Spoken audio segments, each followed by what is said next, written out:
చూసినది కనులైనా తెలుసుకొని తెలియని మాటలు ప్రేమలోనే పేర్చుకుంటున్నా.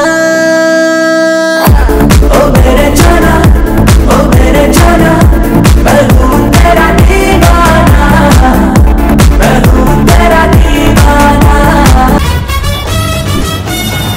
రాజ్య బాక్సింగ్ అంటే చేతికి గ్లవ్ వేసుకుని మూతి మీద గుద్దేసుకుంటారు అదే. అంటే అప్పుడు నువ్వు బాక్సర్ కదా? ఇప్పుడు కూడా కాదు.